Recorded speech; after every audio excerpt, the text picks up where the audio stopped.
24 y 25 acerca de parábolas escatológicas o parábolas que tienen que ver con la venida del Señor. Y hoy quiero terminar la quinta parábola, que es la parábola de los talentos.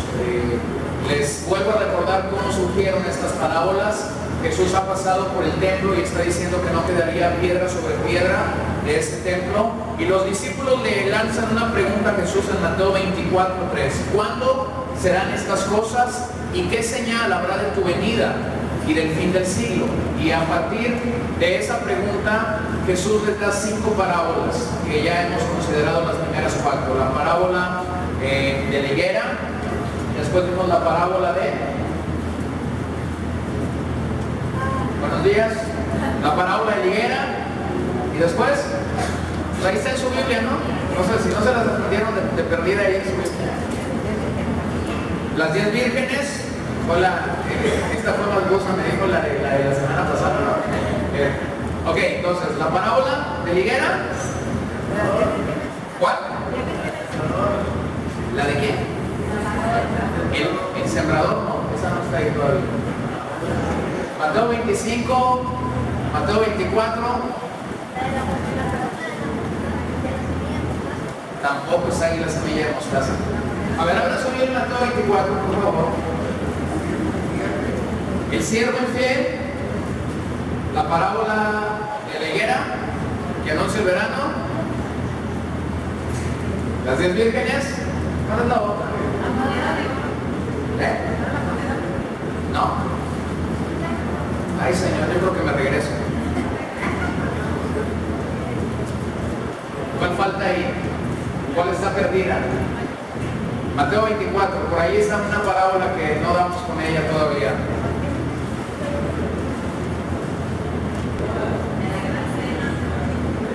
El dueño de la casa, ¿no? Esta es la parábola donde hablamos de la vigilancia. Pelat. Entonces tenemos la higuera, tenemos la parábola del dueño de la casa, tenemos la parábola del mayordomo infiel o del siervo infiel que está ahí, tenemos la parábola de las 10 vírgenes, y hoy quiero considerar la parábola de los talentos. Las 5 parábolas juntas nos hablan a estar a cuentas con Dios, tener cuentas claras con Dios, tener los libros en números negros, no en rojos, cuando el Señor regrese. Entonces, en este panorama, cuando yo inicié estas parábolas, les dije que es muy importante entender la parte práctica de estas parábolas. A veces podemos concentrarnos tanto en los días finales y perder la parte práctica que estas parábolas tienen. Cada parábola nos llaman a algo, nos llaman a la vigilancia, nos llaman a la mayordomía, nos llaman a la fidelidad, nos llaman a prepararnos, y esta quinta parábola nos llama a la responsabilidad de seguir a Jesús fielmente.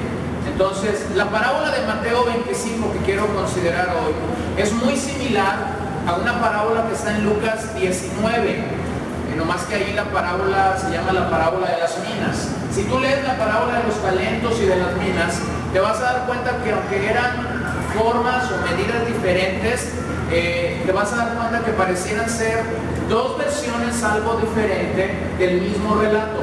Entonces, por esa razón no voy a detenerme en Lucas 19 para compartir la parábola de las minas. ¿Por qué? Porque en su contenido en sí es similar al que hoy vamos a considerar esta mañana. Pudieran ser 2 versiones algo diferentes, pero tomadas del mismo relato de Jesús. Es decir, es posible que Jesús explicara esta misma historia en contextos diferentes y a públicos diferentes, y que cada evangelista haya recogido una de estas versiones de Jesús. Ambas parábolas, tanto la parábola de los talentos de Mateo 25 como la de las minas en Lucas 19, ambas parábolas nos llaman a ser responsable con aquello que Dios ha entregado en nuestras manos y a ser diligentes con lo que Dios nos ha entregado.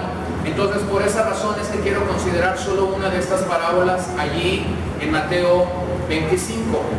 Ambas parábolas entonces nos presentan la responsabilidad que tenemos de responder a lo que Dios nos ha dado. Esta es la parábola, la de Mateo 25 es la parábola más larga que Mateo nos da, es decir, en versos es la más extensa.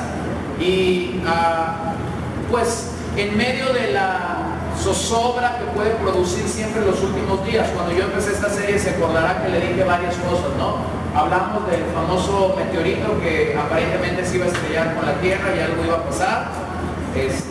Hablamos de este predicador que dijo que el Señor venía entre finales de septiembre y principios de octubre. Ya casi estamos a noviembre y todavía el Señor no viene. Y hablamos de muchas especulaciones que de vez en vez aún dentro del pueblo cristiano se dan, y todavía aquí estamos, y no ha pasado nada de lo que se dijo. Pero quiero afirmar esta mañana, hay que entender la escatología desde dos puntos de vista, desde lo universal y desde lo personal. ¿Qué sería entender la escatología desde el punto de vista universal? Bueno, un día el Señor va a venir, y cuando el Señor venga, su encuentro con nosotros será universal. Es decir, se encontrará con nosotros si es que vivimos aún en ese momento, y seremos levantados aquellos que hemos confiado en el Señor, aquellos redimidos, salvos, que Él ha llamado a la salvación. Pero puede ser personal, pues tú puedes experimentar lo que se conoce en el campo de la escatología como escatología personal. ¿Qué sería eso? Que el Señor te llame a su presencia, y que no sea necesario que Él venga por nosotros de manera universal, sino que de manera personal tú seas llamado a la presencia de Dios. Pues bien, déjame decirte qué pasa ahí. Sea que Él venga primero, o sea que nosotros estemos primero delante de Él antes de su venida, escúchalo bien, todos tendremos que estar un día ante el Señor y rendiremos cuenta. ¿Sí? Entonces, a veces solo pensamos en la escatología de forma universal, pero esta mañana quiero que entendamos que esto puede ser de forma personal. Los que se nos han adelantado en el Señor, los que quizás en este año, en el último año, quizás en los últimos 2 años, se nos han adelantado delante del Señor, ellos ya tuvieron su momento escatológico con el Señor. Ellos ya se nos adelantaron. Un día esta tierra tendrá su momento escatológico con el Señor. Él se encontrará con nosotros, y para eso tenemos que estar listos. Quiero destacar 4 cosas en esta parábola. Quiero destacar la encomienda que el Señor da a sus siervos en los primeros 2 versos. Quiero destacar que esta parábola nos habla de 2 maneras de responder. Cuando el Señor nos da algo, hay 2 formas en las que podemos responder ante eso. Quiero destacar que esta parábola habla que un día el Señor retornará y recompensará a los que han servido fielmente, pero también quiero destacar que castigará a los que no han servido fielmente al Señor. Mateo 25, versos 14 al 30. Porque el reino de los cielos es como un hombre que, yéndose lejos, llamó a sus siervos y les entregó sus bienes. A uno dio 5 talentos, y a otro 2, y a otro 1, a cada uno conforme a su capacidad. Y luego se fue lejos. Y el que había recibido 5 talentos fue y negoció con ellos, y ganó otros 5 talentos. Asimismo, el que había recibido 2, ganó también otros 2. Pero el que había recibido 1 fue y cavó en la tierra y escondió el dinero de su señor. Después de mucho tiempo vino el Señor de aquellos siervos y arregló cuentas con ellos. Y llegando el que había recibido 5 talentos, trajo otros 5 talentos, diciendo: Señor, 5 talentos me entregaste, aquí tienes, he ganado otros 5 talentos sobre ellos. Y su señor le dijo: bien, buen siervo y fiel, sobre poco has sido fiel, sobre mucho te pondré, entra en el gozo de tu señor. Llegando también el que había recibido 2 talentos, dijo: Señor, 2 talentos me entregaste, aquí tienes, he ganado otros 2 talentos sobre ellos. Su señor le dijo: bien, buen siervo y fiel, sobre poco has sido fiel, sobre mucho te pondré, entra en el gozo de tu señor. Pero llegando también el que había recibido 1 talento, dijo: Señor, te conocía que eres hombre duro, que ciegas donde no sembraste y recoges donde no esparciste, por lo cual tuve miedo. Y fui y escondí tu talento en la tierra, aquí tienes lo que es tuyo. Respondiendo su señor le dijo: siervo malo y negligente, ¿sabías que ciego donde no sembré y que recojo donde no esparcí? Por tanto, debías haber dado mi dinero a los banqueros, y al venir yo hubiera recibido lo que es mío con los intereses. Quitadle pues el talento y dadlo al que tiene 10 talentos, porque al que tiene le será dado y tendrá más, y al que no tiene aún lo que tiene le será quitado. Y al siervo inútil echadle en las tinieblas de afuera, y allí será el lloro y el crujir de dientes. Señor, habla en nuestras vidas a través de tu palabra. Llámanos a cuentas, que hoy pensemos y meditemos en que un día estaremos delante de ti y demandarás una respuesta de lo que hemos recibido delante de ti. Yo pido que abras una vez más nuestro entendimiento para escuchar tu voz y tu palabra. En Cristo Jesús. Amén. La parábola de los talentos definitivamente es un llamado a la responsabilidad del creyente. Definitivamente es un llamado a que tú y yo, como cristianos, como discípulos, como hijos de Dios, demos una respuesta en la hora que esa respuesta se nos demande. Me sorprende que en esta parábola que Jesús relató, precisamente Él explica que habrá dos resultados ante la obra que tú y yo realicemos delante de Él. La parábola no deja espacio, no deja campo, no deja terreno a un tercer resultado. O recibirás recompensa de parte de Dios, o recibiremos juicio por lo que hayamos hecho. Estos son los dos resultados que la parábola nos presenta. No hay un resultado intermedio. Ahora, esa es una parábola que inmediatamente cuando entramos a ella y entendemos lo que era el talento y entendemos la forma en la que originalmente esta parábola se expresó, pudiéramos pensar que la parábola habla de dinero. Pero una lectura clara, definida, precisa de esta parábola nos permite entender que en sí la parábola no habla de dinero.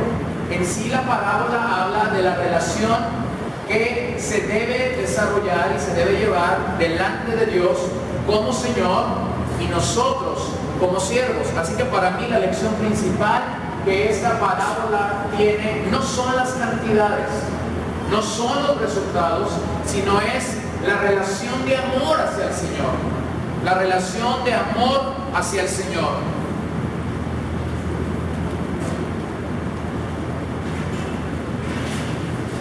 Miren, hermanos, el servir al Señor no es una cuestión de matemáticas, no es una cuestión de estadística.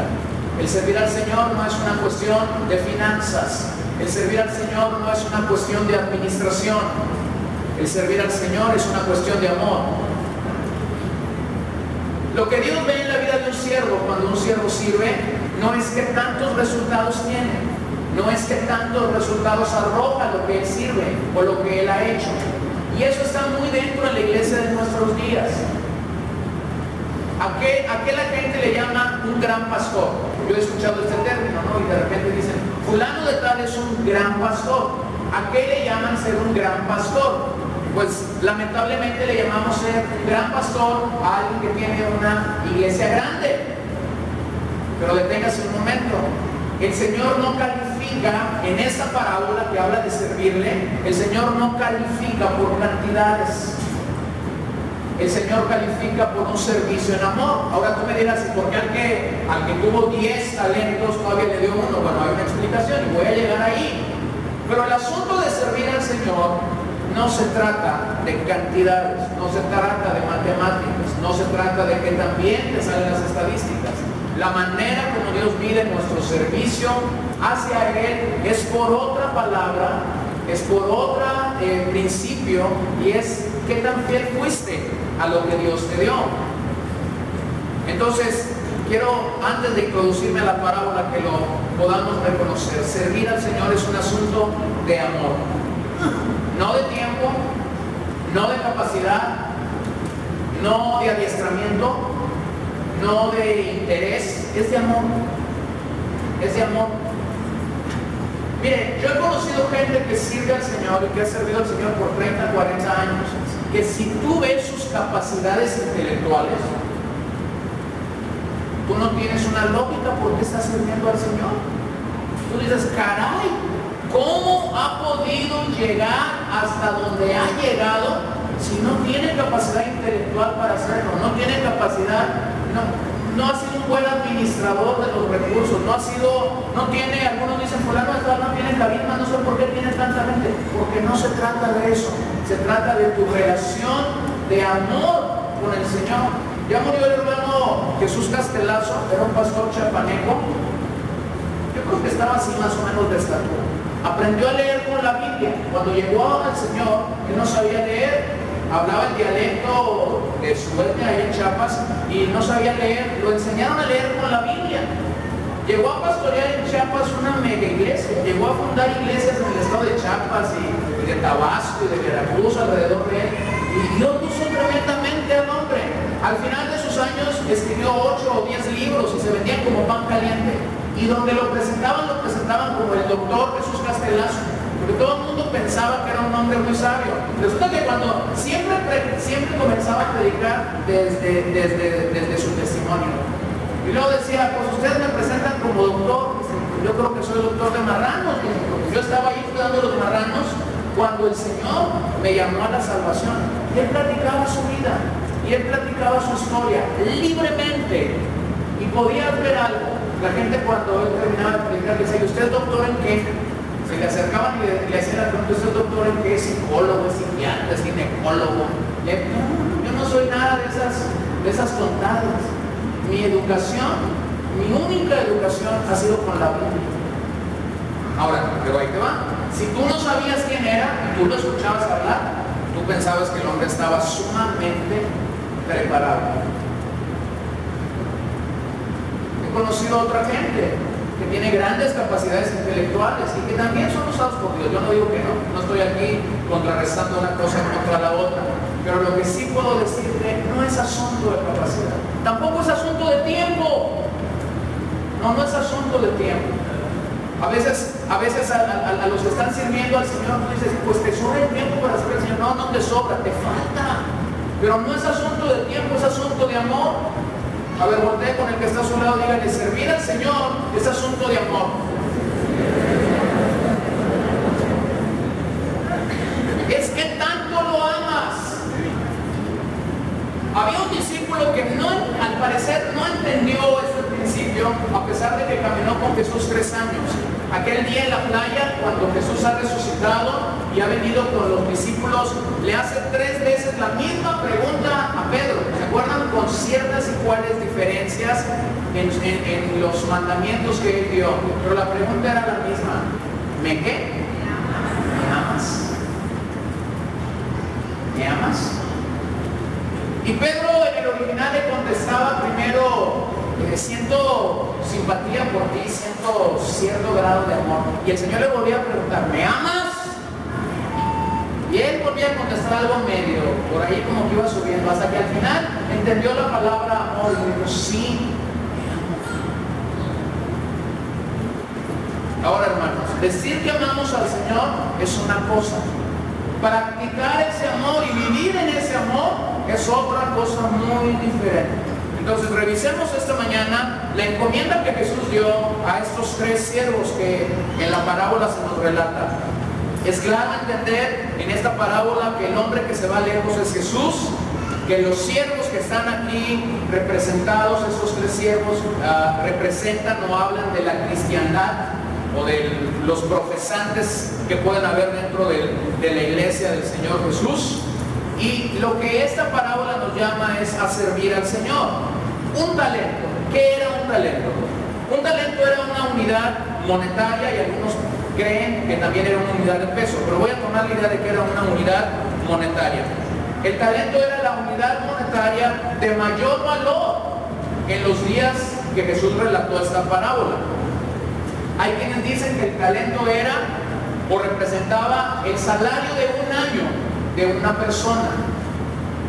Esa es la expresión más baja que encontré, el salario de un año de una persona. Pero en varios comentarios se dice que el talento era la suma equivalente a lo que ganarían 6,000 obreros en un día de trabajo. Entonces, si consideramos que el salario de un obrero aquel día era un denario, según Roma y según lo que la historia nos dice, y voy a tomar esta unidad de medida. Estaríamos hablando entonces que un talento era más o menos similar o equivalente a 6,000 denarios de trabajo. Eso era una gran cantidad. Pero no nos vamos a meter en problema cuánto era, porque de todas maneras, si piensas que eran 365 o 6,000 denarios, de todas maneras te vas a ir al cielo. Así que no nos metamos en problemas, ¿ok? Era una gran cantidad de dinero la que el Señor de esta parábola estaba entregando a sus siervos. Creo que hay 3 palabras que definen nuestro servicio a Dios cuando lo entendemos claramente. Cuando nosotros entendemos claramente lo que es servir al Señor, hay 3 palabras que deberíamos grabar en nuestro corazón: diligencia, fidelidad y responsabilidad. Mientras más se acerca el día del retorno de Jesús, estas parábolas que hemos considerado nos llaman a eso, nos llaman a fidelidad, nos llaman a vigilancia, nos llaman a la mayordomía cristiana correcta, nos llaman a estar bien preparados, pero nos llaman a ser responsables de lo que el Señor nos ha dado y nos ha entregado en su gracia. Entonces, esta parábola es un llamado a responder a lo que Dios en su gracia nos ha otorgado. Ciertamente aquí la palabra talento en esta parábola tiene una connotación, como ya le expliqué, de una fuerte cantidad de dinero. A veces esta parábola la interpretan como un talento natural, o sea, como que Dios nos dio un talento natural. A la luz y en el contexto original de la parábola no está hablando de talentos naturales, está hablando de una medida monetaria, una unidad monetaria, está hablando de denarios que él estaba entregando en manos de estos servidores con un propósito claro. Entonces, eso es lo que era el talento, pero cuando comienzas a leer el contexto completo de la parábola, podemos entender sin caer en alegorizar la parábola y sin salir del contexto de la parábola, podemos entender que Dios en su gracia nos ha dado mucho, ¿cierto? Muchas cosas nos ha dado. Quizás no el Señor, quizás el Señor no te vino y te puso 6,000 denarios en tus manos, quizás sí, no lo sé. Pero de lo que sí estoy seguro es que Dios nos ha entregado muchas cosas: dones espirituales, habilidades naturales, responsabilidades en la vida. Te ha entregado ciertas y cuales bendiciones en la vida, en tu familia, y debemos estar conscientes de algo esta mañana. Un día Dios nos llamará a cuentas de lo que Él compartió con nosotros, haya sido poco o haya sido mucho. A veces creemos, y este es un engaño que Satanás ha vendido a nosotros, y que nuestra carne la cree, y muchas veces nuestra carne se justifica con eso. A veces creemos que solamente Dios llamará a cuentas a los que les dio mucho. Y déjame decirte que en este punto Dios usa igualdad. Te haya dado mucho o te haya dado poco, tú y yo estaremos delante de Dios rindiendo cuentas un día de lo que Él nos dio.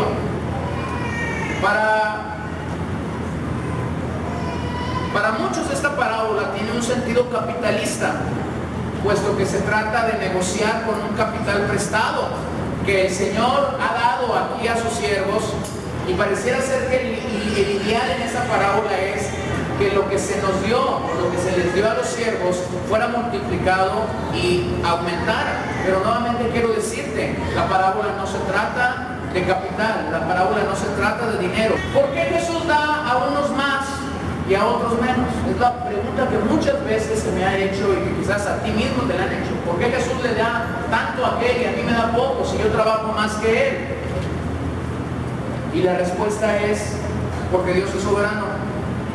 Y Dios en su soberanía sabe qué darte y qué no darte, sabe qué quitarte, sabe qué responderte cuando pides recibir algo más, y sabe a quién darle. Y lógicamente hay tantas porciones en la Escritura donde se nos exhorta y donde se nos dice que no sintamos envidia porque otros tienen más. Se nos llama y se nos dice que estemos contentos aún si comemos verduras y frente a nosotros hay alguien que está comiendo un gran manjar. Y nuevamente vuelvo a decirlo, Dios nos demandará cuentas de lo que Él nos dio, no de lo que no nos dio. La palabra siervo en el Nuevo Testamento mayormente es una palabra original que es esclavo. Cuando nosotros hemos venido a los pies de Cristo y hemos llegado a ser sus siervos, algunos piensan que fuimos libres de la esclavitud al pecado y que ya nunca más seremos esclavos. Déjame te explico qué es la salvación. La salvación es haber sido esclavos del pecado por los años que hayamos sido esclavos al pecado. El Señor nos libra de la esclavitud al pecado y nos pasa a otro grupo, y en ese grupo llegamos a ser esclavos a Cristo por amor. Sí fuimos libres. ¿De qué fuimos libres? De la esclavitud al pecado. Pero Dios nos llama a la salvación, y cuando nos llama a la salvación nos hace esclavos de Cristo. Entonces, en esta parábola consideramos que como siervos hemos recibido la gran encomienda de ministrar las almas de aquellos que aún no tienen a Dios en sus vidas. ¿Qué se nos ha delegado? ¿Qué se nos ha entregado a todos en esta sala? Sin que ninguno pueda decir, a mí no se me entregó eso. El día que tú y yo fuimos salvos, se nos entregó el gran talento, el gran don del Evangelio. No para que lo escondamos, sino para que lo compartamos con otras personas. Así que la parábola nos habla de la acción que estos tres siervos tuvieron para ser usados eficaz o ineficazmente. Observe lo que el Señor hizo en esta parábola. Llegó el día en el que él se iría, tomó a un siervo y le dio 5 talentos, tomó a otro siervo y le dio 2 talentos, tomó a otro siervo y le dio 1 talento. Y alguien pudiera decir, ¿no pudo este señor repartir los talentos de forma más equitativa, de forma más igualitaria? ¿No pudo hacerlo? La respuesta es sí, sí podía hacerlo. Pero todo parece indicar en esta parábola que el Señor sabía a quién le daba más. Así que al que le dio 5 en su soberanía le quiso dar 5, al que le dio 2 le dio 2, y al que le dio 1 le dio 1 talento. De acuerdo a la percepción que el Señor tenía de cada uno de estos siervos. El deseo del Señor era el mismo, que los tres fueran productivos con lo que habían recibido. Y este es un desafío a nosotros para ejercer una buena mayordomía de lo que Él nos ha dado. El talento más grande que Dios nos ha confiado en esta hora es su Evangelio. El talento más precioso, más grande que un creyente puede tener es el Evangelio de Cristo. Pero tenemos que entender que los siervos del Señor en esta hora son únicos, son diferentes. Nos distinguen muchas cosas, nos distinguen las habilidades, nos distinguen los medios que tenemos a nuestro alcance, nos distingue la genética, nos distingue las oportunidades que tenemos, nos distingue la herencia, nos distingue el entrenamiento, nos distingue el corazón, nos distingue la disciplina, nos distingue la iniciativa, nos distingue el entusiasmo de servir o de no servir al Señor. Hay cosas que nos distinguen. Observen lo que hay 3 escrituras en 1 Corintios nos dice, 1 Corintios 4:7, porque ¿quién te distingue? ¿O qué tienes que no hayas recibido? Y si lo recibiste, ¿por qué te glorías como si no lo hubieras recibido? Hay cosas que nos distinguen. Ahora mismo tú eres diferente de la persona que está detrás de ti, de la persona que está al lado tuyo. Hay cosas que nos distinguen, hay diferentes cosas que nos distinguen. Pero ahí mismo Pablo en el capítulo 12 a los hermanos en Corintio dice, ahora bien hay diversidad de dones, pero el Espíritu es el mismo. Hay diversidad de ministerios, pero el Señor es el mismo. Y hay diversidad de operaciones, pero Dios que hace todas las cosas en todo es el mismo. Pero a cada uno le es dada la manifestación del Espíritu para provecho. Y luego en el verso 11, pero todas estas cosas las hace uno y el mismo Espíritu. Diga conmigo esta parte, repartiendo a cada uno en particular como Él quiere. Dios en su soberanía ha repartido en cada uno como Él quiere. Como Él quiere. Como Él quiere. y no tendríamos que pelear con eso. Dios nos ha entregado de forma total y de forma general a nosotros el Evangelio. Sí, pero la manera como expresamos el Evangelio es como Él quiere. Yo conozco gente que tiene un enfoque hacia las cárceles y van a las cárceles y comparten el Evangelio, pero no todos son efectivos en las cárceles. Yo conozco gente que va a los hospitales y tienen un llamado particular de Dios para estar en los hospitales. ¿Qué van y hacen? Comparten el Evangelio, porque Dios les ha dado de forma particular estar allí. Yo conozco gente que va a las calles y va donde están los indigentes y los levanta y se los lleva a su casa y los viste y los baña y los rasura y les da de comer. Ahora, deténgase ahí. Pero no porque tú o yo no hagamos eso significa que no estamos llevando a cabo el Evangelio. Ese es un lado. El otro lado es que somos responsables de compartir el mensaje del Evangelio. Mi hermano asiste a una congregación en la ciudad de Hermosillo, donde ellos, desde que la congregación nació, tienen un enfoque hacia los niños de las calles. Mi hermano ha estado en varias ocasiones en las coladeras de Hermosillo y van y buscan a los niños, van y los sacan de ahí, los llevan no por un ratito, los llevan a vivir a la iglesia. Y luego la congregación construyó casas dentro del predio de la iglesia. Y luego estuvieron ahí buscando parejas de pastores que ya no están en el ministerio, que vinieran a vivir a estas casas. Y cuando esta pareja de ancianos llegan, ya retirados, ya habiendo criado, vienen y les dicen, ¿pudieran ustedes adoptar a 2 o 3 niños de estos que tenemos que vivan aquí en su casa con ustedes? Y ellos lo hacen ahí. No es un día, no es un momentito. Y alguien pudiera ver esto y decir, ¿por qué no hacemos esto? No estamos haciendo el Evangelio. No te equivoques. Ellos tienen un llamado específico y claro de Dios para hacerlo. Yo siempre he dicho que al menos que Dios te llame a hacerlo, vas a ser efectivo y vas a permanecer en medio de la prueba y en medio de la dificultad. Hace unas semanas, platicando con un pastor, me abría su corazón en cuanto a lo que Dios le ha permitido hacer en la ciudad de Mazatlán. Él tiene 15 años y en los últimos años él alimenta por semana a 800 niños de la calle. En 6 desayunadores diferentes, él está siendo guiado por Dios para poder alimentar a 800 niños semanalmente, de lunes a domingo, ahí no hay descanso. Y yo le hice una pregunta, ¿cuándo fue que supiste que Dios te estaba llamando a hacer eso y cómo fue que empezaste? Y yo le dije, y él me decía, yo supe cuando Dios me llamó a hacer eso, porque Dios me trajo de México a Mazatlán de una manera misteriosa y maravillosa, pero también sé que esto es asunto de Dios, porque nunca ha faltado dinero para alimentar a esos niños. Y desde el día que arrancamos, Dios ha bendecido esta obra. No empezaron alimentando 800, lógicamente.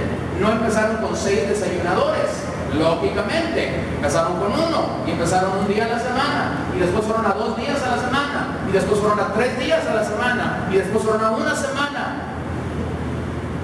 Quiero animarlo esta mañana a que Dios reparte dones distintos, a que Dios reparte capacidades diferentes en nuestras vidas.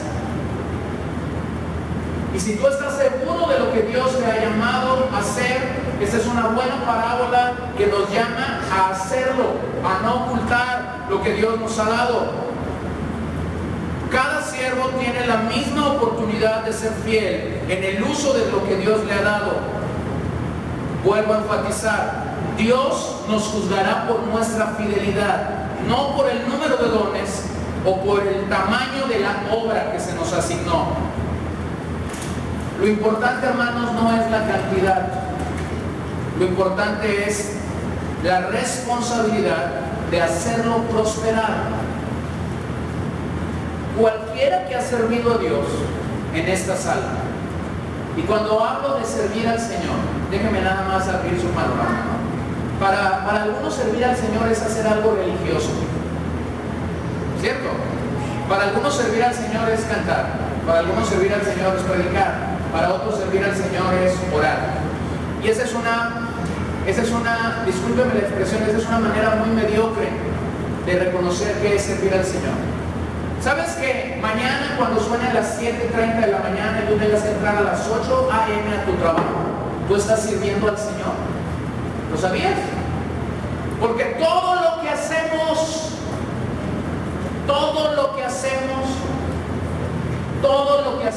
tiene que glorificar al Señor.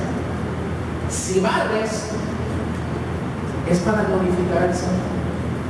Si trapeas tu casa, es para servir al Señor. Si vas al trabajo y haces lo que tienes que hacer, es para servir al Señor. Entonces, muchos tenemos una manera muy pequeña de ver el servicio de Dios. Muchos tenemos una manera muy reducida de ver el servicio de Dios, pero todo lo que hacemos es para glorificar el nombre del Señor, y por eso tenemos que ser responsables con lo que nosotros hacemos. Miren, en algunas ocasiones yo he escuchado a gente que se encuentra un poquito amargada porque aparentemente no ha recibido nada de parte de Dios. Hay quien me ha dicho, pues yo ni canto, ni amo, ni barro, ni trapeo, ni esto, ni lo otro. ¿Por qué? Porque calificas el servir al Señor de una manera muy pequeña, cuando realmente tenemos que entender que el Señor nos dio algo en especial para hacer. Pero mientras tú descubras qué fue eso especial que Dios te dio para que tú desarrolles, haz lo que tengas que hacer, y hazlo para alabar y glorificar el nombre del Señor. Hazlo con todo tu corazón, hazlo entendiendo que es para Él. Entonces, en esta parábola la encomienda fue clara. Recibieron talentos, y lo que el Señor esperaba es que esos talentos fueran multiplicados, fueran usados. Hermanos, hemos recibido el gran talento del Evangelio, y Dios espera resultados de eso que nos ha entregado. Pero aparte de eso, tú has recibido dones, capacidades, habilidades, talentos naturales que son únicos en tu vida, que quizás yo no los tengo, que quizás el que está al lado tuyo no los tiene. Y esta mañana mi desafío a tu vida es: úsalos para traer gloria y honra al nombre del Señor. La parábola nos presenta entonces las dos maneras como podemos responder. Los primeros dos siervos que están en esta parábola, tanto el que recibió 5 como el que recibió 2 talentos, respondieron responsablemente ante aquello que habían recibido del Señor. Si usted observa la parábola, se dará cuenta que ellos no perdieron tiempo. Rápidamente comenzaron a servir. Cuando entendieron lo que habían recibido del Señor, rápidamente comenzaron a servir. Comenzaron a hacer el trabajo que Dios les había encomendado y que Dios les había delegado. El resultado que ellos recibieron es que cada uno ganó y duplicó lo que el Señor les había dado. El que recibió 5, ¿cuántos talentos trajo? 10. El que recibió 2, ¿cuántos trajo? 4. Duplicaron lo que el Señor en esta parábola había compartido con ellos. Rápidamente se pusieron a trabajar. Pensemos por un momento en que hemos recibido el talento del Evangelio. Se nos ha confiado el Evangelio. Y Pablo a Timoteo le dice que la iglesia es columna y baluarte de la verdad. Entonces, se te ha confiado el Evangelio. Se me ha confiado el Evangelio. Podemos hacer lo que estos 2 siervos hicieron: inmediatamente saber que el Evangelio no es algo para quedarse en mi corazón, sino es algo para compartir con los demás. O puedes esconderlo, como fue el caso del tercer siervo que está aquí presente en esta parábola. Ahora quiero que usted despierte a la realidad del Evangelio. La realidad del Evangelio es que difícilmente el púlpito de una congregación hará el trabajo que 200 personas pueden hacer en puntos distantes de la ciudad. Lo explico. Si cada semana sacamos una lógica o sacamos una estadística de cuánta gente es miembro de esta congregación y viene habitualmente semana tras semana, y contrastamos esa lógica contra cuántas personas nuevas están aquí cada mañana, pues la lógica me dice que mayormente la estadística es que domingo a domingo venimos quienes sentimos una necesidad, una hambre por escuchar la palabra de Dios, y eso me pone a pensar en que somos creyentes o que estamos en vías de ser creyentes, ¿cierto? Ahora, yo vengo y comparto una palabra para que usted sea edificado, para que usted sea consolado, para que usted sea llamado a hacer algún cambio en su vida. Pero tengo muy bien claro lo que Efesios 4 dice. Mi labor es edificarlo a usted para que usted haga la obra de qué. ¿La obra de qué? La obra del ministerio. Efesios 4, 11 y 12. ¿Sí? Ahora, yo no puedo ir a donde tú trabajas, yo no puedo ir a donde con tu familia que no es cristiana, yo no puedo ir a la casa de todos todas las semanas, no lo puedo hacer.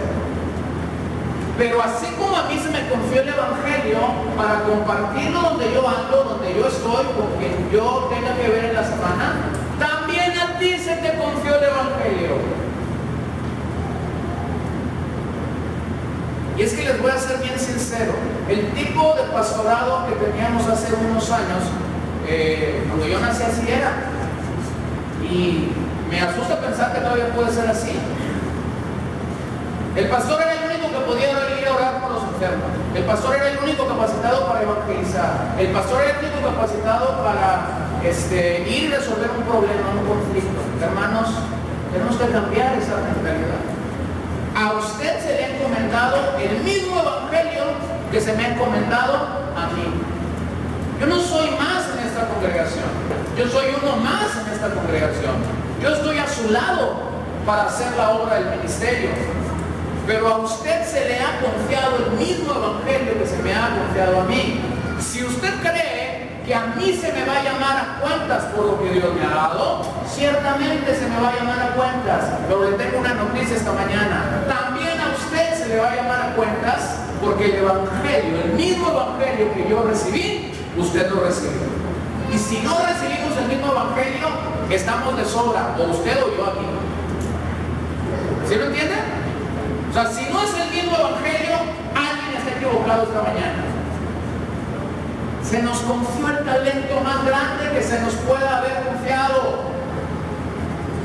Dios es el evangelio, Cristo es el evangelio, el Espíritu Santo es el evangelio en esencia. Y tenemos que entender, Dios nos llamó y no nos llamó para simple y sencillamente estar sentados en una banca, en una silla, abultados.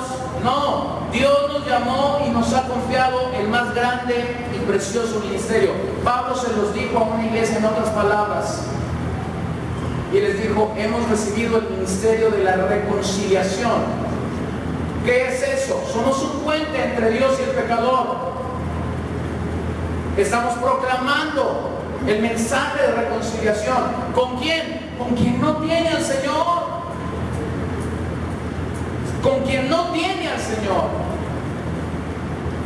Hermanos, podemos perder la vida misma tratando de resolver conflictos personales, tratando de resolver conflictos con otra gente, y al final le tengo noticias. Se nos llamará a cuentas, y no se nos llamará a cuentas por los conflictos que resolvimos, se nos llamará a cuentas por cuánto compartimos el evangelio. Hay un gran desgaste en el ministerio y en muchas personas por querer resolver conflictos y problemas personales. Y Satanás ha ganado gran ventaja con eso cuando nosotros nos hemos desenfocado verdaderamente del trabajo del cual se nos llamará a cuentas. Compartir el talento que hemos recibido, compartir el mensaje del evangelio. Miren Romanos 12:11, tan claro. En lo que requiere diligencia, no perezosos, fervientes en espíritu, sirviendo al Señor. Hermano, aquí hay tres conceptos. Diligencia, necesitamos ser diligentes con lo que el Señor nos ha dado. No desorganizados, no ociosos, diligentes. Lo segundo es que necesitamos ser fervorosos, fervientes.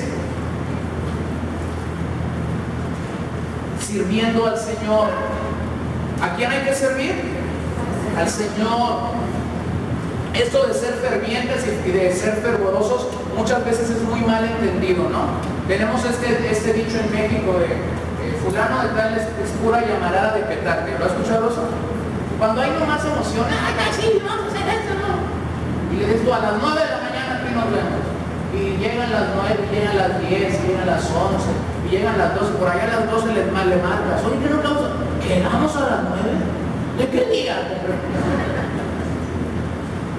Aparentemente hay una emoción que explota dentro de ellos. ¡Wow! Casi me quema. La realidad, hermanos, es que el amor nos lleva a la acción. Y cuando se habla de servir al Señor, Pablo aquí a los romanos no se quedó cortos. Les dijo que había que ser fervientes. Pero miren en 1 Corintios 4:2, ahora bien, se requiere que de los administradores, que cada uno sea hallado. ¿Cómo? ¿Quién? ¿Cada quién? Cada uno. A ti Dios te dio algo. De manera general, a ti y a mí, nos guste o no nos guste, Dios nos dio el Evangelio. Y vamos a ser llamados a cuentas de cómo administramos el Evangelio. Pero a cada uno, así como 1 Pedro 4:10 dice que a cada uno Dios le dio un don, a cada uno se nos va a llamar a cuentas de lo que en forma particular Dios nos ha dado. Dios nos ha dado. Entonces, puedes responder de forma responsable, o lo segundo que esta parábola nos presenta, puedes responder de forma irresponsable. Este siervo, el tercer siervo de la parábola, no usó lo que había recibido de parte de Dios. Si observas la parábola, te vas a dar cuenta que dedicó tiempo y energía para ir y enterrar lo que su Señor le había dado.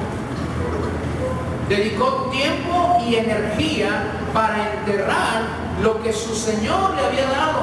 Es decir, él tomó su vida y la puso en sus propias manos. Se olvidó de Dios, solamente se servía a sí mismo, se concentró en sí mismo en vez de concentrarse en Dios.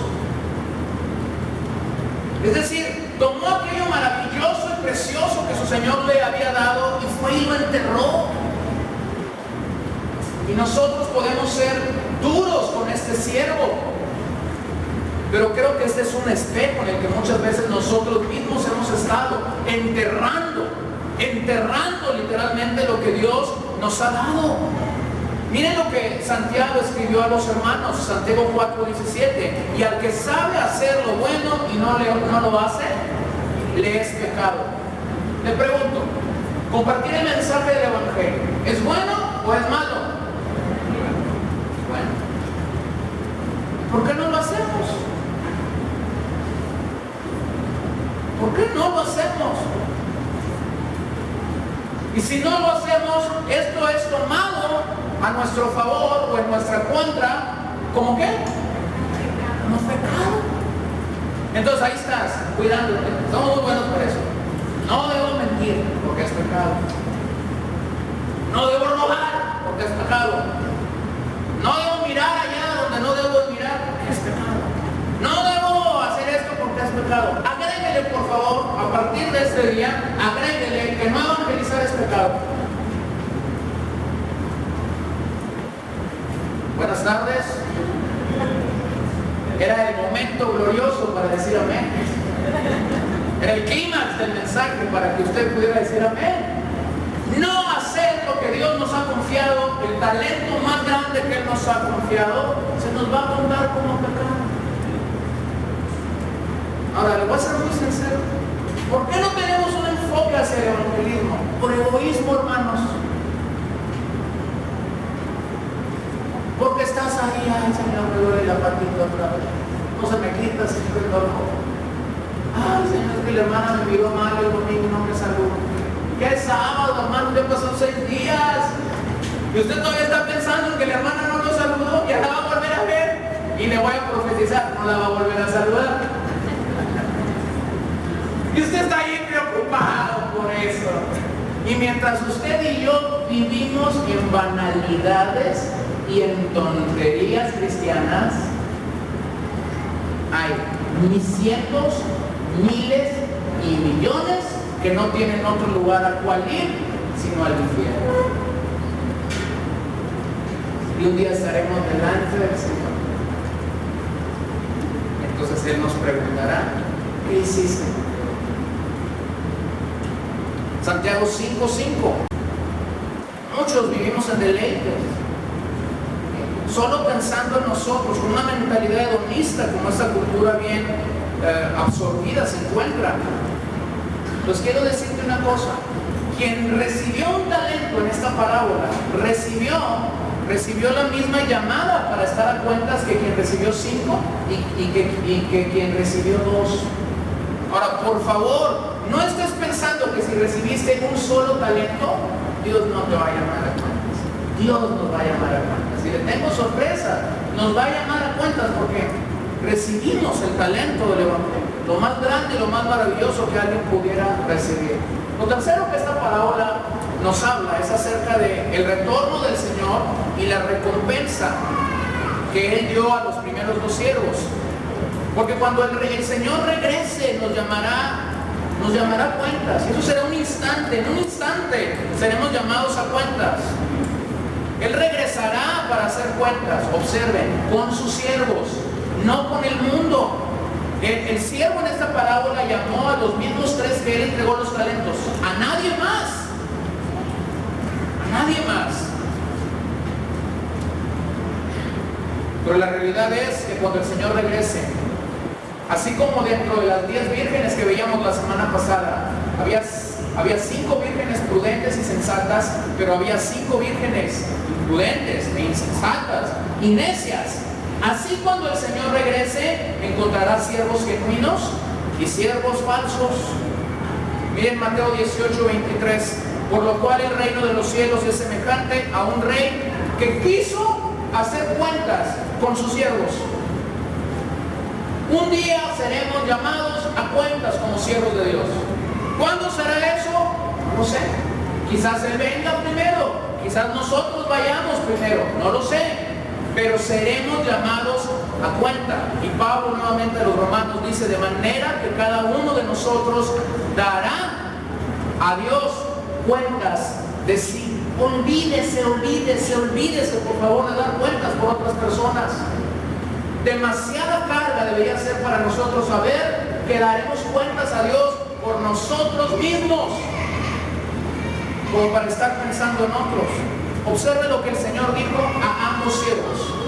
Bien, buen siervo y fiel. Sobre poco has sido fiel, sobre mucho te pondré, entra en el gozo de tu Señor. La expresión buen siervo y fiel manifiesta en esta palabra la aprobación del Señor, el agrado del amo de que ellos habían hecho un buen trabajo. Observen algo, ambos recibieron la misma recompensa. El que vino con 10 talentos no fue premiado más que el que vino con 4, ¿cierto? Usted lee la expresión y es idénticamente la misma. Y en este pasaje de las Escrituras, el Señor Jesús está tratando de que nosotros entendamos que su recompensa se basará en fidelidad, no en resultados.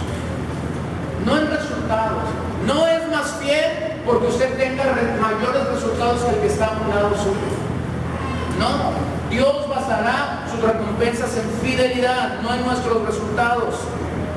Pero observe algo, la recompensa de un buen siervo no es descanso. La recompensa de un buen siervo no son vacaciones en Hawái. La recompensa de un buen siervo no es un mejor salario. La recompensa de un buen siervo no es nada de esto. ¿Cuál fue la recompensa de un buen siervo? ¿Ah? Más trabajo y luego entrar en el gozo. La recompensa de un buen siervo es tener algo más de Dios para hacer. El problema es que cuando tienes algo más de Dios para hacer, tú dices, ¿me irán a alcanzar las fuerzas realmente para hacer eso? No tengo problema. Si Dios se lo mandó, Dios le va a dar la gracia para hacerlo.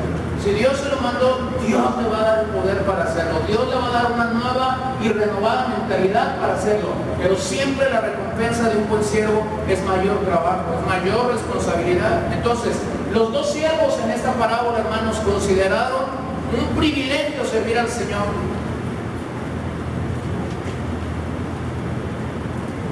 Servir al Señor tiene que ser un privilegio. Muchas veces cerramos, pensamos que servir al Señor es una posición. No, eso no es servir al Señor, eso es tener un hueso. Ay, es que yo quiero servir al Señor. ¿Y por qué quieres servir al Señor? Porque quiero que me vean, que miren qué bonito canto. Miren qué buen orador soy. Entonces tú le dices al que dice el canto muy bonito, a ver, canto muy bonito, sí. Vente, te voy a dar algo para que sirvas. Y ya viene sobre el micrófono, ¿no? Que tiene muy bonita voz. Pero de repente tú le cambias el micrófono por una escobita. Y cuando le das la escobita, agarra la escobita y la manda a la abuela. Porque dice, no, yo soy siervo VIP. Eso no es siervo, eso es querer un hueso. Y el reino de los cielos no es para quien anda buscando hueso. Váyanse allá a un partido o a un sindicato, no sé a dónde. El reino de los cielos es para gente que quiere servir al Señor. Es para gente que porque ama al Señor, quiere servir al Señor. Anhela servir al Señor, no anhela ser promovido Él, anhela que el Señor sea glorificado en todas las cosas. Fue esto lo que dio propósito y sentido a la vida de los dos siervos en esta parábola. Miren cómo ellos se presentaron delante del Señor y le dijeron, aquí tienes, lo he ganado. Parece ahí, lo habían ganado y ellos no están reclamando, oye Señor, pues de lo doble que te di, a ver si le subes a lo que me toca. No, vienen y dicen, lo hemos ganado, y lo ponen delante de Él. ¿Por qué, hermanos? Porque entendían lo que es ser un mayordomo, no un propietario. Ellos entendían lo que era ser verdaderamente un siervo. Por eso no desarrollaron jactancia, sino que estaban conscientes de haber sido fieles al trabajo que el Señor les había otorgado. Miren 1 Juan 4:17. En esto se ha perfeccionado el amor en nosotros, para que tengamos confianza en el día del juicio, pues como Él es, así somos nosotros en este momento. ¿Por qué pudieron venir con toda confianza y con toda seguridad delante del Señor y decirle, aquí está, aquí está lo que hemos ganado para ti? Hermanos, esto no era jactancia, esto era la seguridad de que habían servido fielmente al Señor. Y por ese corazón confiado delante del Señor, pues la Biblia nos dice cosas maravillosas, se les dio más. Luego se nos dice que ellos entraron en el gozo de su Señor. Esta situación debe retarnos a todos aquí para entender y reconocer que lo que hemos recibido de Dios en nuestras vidas tiene que glorificarlo a Él, tiene que levantarlo a Él. Tenemos que ser responsables con lo que Dios nos ha hablado. Pero la parábola tiene un final muy triste. Los últimos 6 versículos, del 24 al 30, nos permiten entender que así como los dos primeros fueron recompensados, el último fue castigado. El siervo irresponsable representa a falsos cristianos que trataron con liviandad lo que Dios había dado en su soberanía. Lo que Dios en su soberanía había dado. La indolencia, es decir, el no hacer nada para Dios, es otro distintivo de quienes profesan ser cristianos, pero verdaderamente no lo son. Hay cientos de personas que han enterrado lo que Dios les dio para dar a otros por varias razones. Dentro del llamado de los dones y las capacidades que a veces Dios da a un pastor, creo que no hay cosa más triste. No hay cosa más triste que ver, que escuchar, que oler, que olfatear, cuando una persona puede dar el extra en cada área de su vida, pero no puede dar el extra para Dios. Uno escucha cada historia de la vida pastoral. Pastor, es que no pude ir el domingo porque trabajé 6 horas extras el sábado. ¿Pudiste darle 6 horas a tu patrón? Te las va a pagar. Tú no le puedes dar 2 horas y media al Señor el domingo. Pues está el chico que estudió toda la noche, es que tengo un examen y no pude llegar, estudié desde las 12 de la noche hasta las 6 de la mañana. Le pudiste dar 6 horas a tu profe para que vea un 100 o 40, pero no le puedes dar 2 horas y media al Señor. No, uno escucha cada cosa. Y uno tiene su colección de excusas. Yo tengo mi colección de excusas que yo he escuchado. Pero esto me preocupa. Y me preocupa demasiado, porque rápidamente usted y yo podemos tener excusas para con Dios y podemos tener el extra para cualquier área de nuestras vidas. Pero todavía no hay mucha gente que está dispuesta a dar el extra para Dios.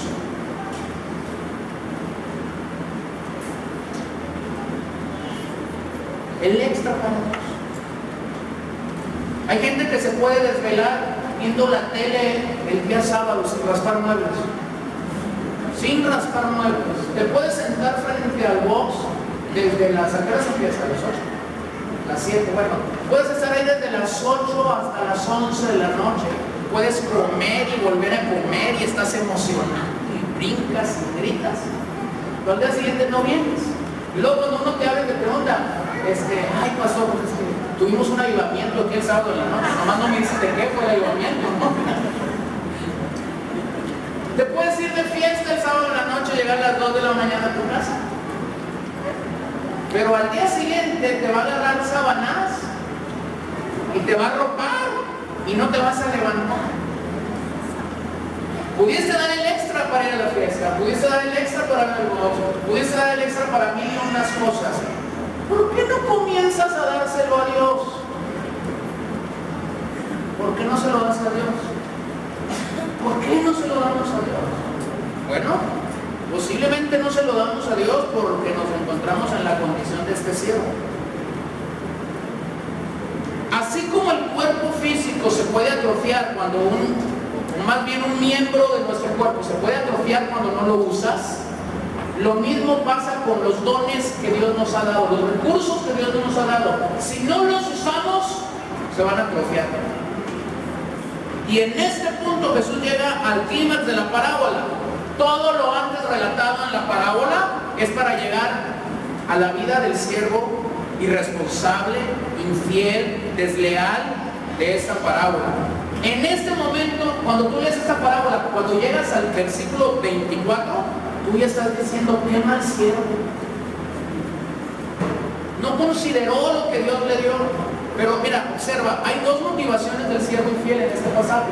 Hay 2 cosas que la Biblia nos dice del siervo infiel. Lo primero es malinterpretó a Dios. Malinterpretó a Dios. Pensó que Dios era exigente, severo, carente de simpatía. Al parecer estaba tan ocupado en el mundo que no buscó agradar a Dios con su corazón. Y es que el mundo está dominado completamente por este pensamiento. Un concepto equivocado de quién es Dios. Y un concepto equivocado de quién es Dios, aún dentro de la iglesia, puede producir creyentes acomplejados, reprimidos, atormentados e incapaces de arriesgar todo por el reino de Dios. Y déjame te digo algo. Si Satanás logra reprimirte como creyente, logra acomplejarte como creyente, logra atormentarte como creyente, logra hacerte creer que eres incapaz,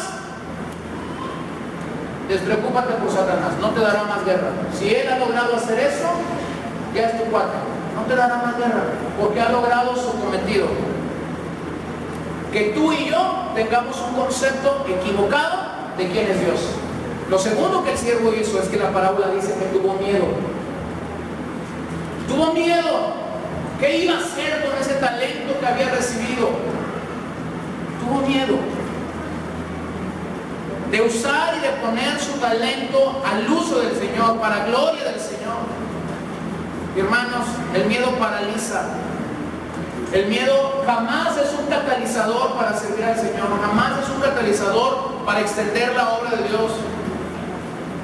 Pero también vemos rápidamente en esta parábola que la condena del Señor sobre ese siervo se basó en tres cosas. Primero, el siervo era malvado y perverso. Malvado y perezoso, perdón. Él gastó su energía y tiempo en lo que quiso y no en lo que el Señor le delegó. ¿Cómo estás gastando tu tiempo? ¿Cómo estás gastando tu energía con lo que Dios te ha dado?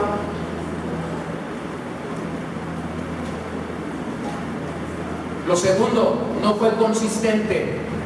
El siervo mentía o estaba engañado, contradiciéndose a sí mismo y queriendo justificar su conducta delante de su Señor.